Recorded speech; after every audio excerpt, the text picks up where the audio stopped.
Welcome to Naziha kitchen channel. Naziha kitchen சேனலில் ரம்ஜான் ஸ்பெஷலாக இன்றைக்கி பஜ்ஜி செஞ்சுருக்கோம். என்னென்ன பஜ்ஜின்னு பார்த்தீங்கன்னா, வாழைக்காய் பஜ்ஜி, உருளைக்கிழங்கு, முட்டை, வெங்காய பஜ்ஜி. இன்றைக்கி பஜ்ஜி ஸ்பெஷல்னால் பஜ்ஜி மட்டும் போட்டு நோம்பு கஞ்சி காய்ச்சி கடல் பாசி எல்லாம் செஞ்சு இன்றைக்கி இஃப்தார் துறக்க டைம் ஆயிடுச்சு. இன்னும் கொஞ்சம் நேரத்தில் நாங்கள்லாம் நோம்பு திறந்துடுவோம். உங்கள் வீட்டில் நீங்கள் என்னென்ன செஞ்சுருக்கீங்கன்னு கீழே கமெண்ட் பாக்ஸில் கமெண்ட் பண்ணுங்கள். மறக்காமல் என்னுடைய பேஜை ஃபாலோ பண்ணிக்கிறங்க, ஷேர் பண்ணுங்கள், லைக் பண்ணுங்கள். புதுசாக பார்க்குறவங்க யாராக இருந்தால் என்னோடய சேனலை சப்ஸ்கிரைபர் பண்ணிக்கிறங்க. இன்னும் அதிகம் வீடியோ போடுவதற்கு நீங்கள் எனக்கு சப்போர்ட் பண்ணிக்கிட்டே இருங்க. கண்டிப்பாக நான் நிறைய வீடியோஸ் உங்களுக்கு அப்லோட் பண்ணிக்கிட்டே இருக்கேன்.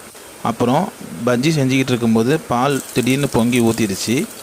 இந்த பஜ்ஜெல்லாம் சாப்பிட்டு செரிமானத்திற்கு ஒரு டீ குடித்தா அருமையாக இருக்கும்.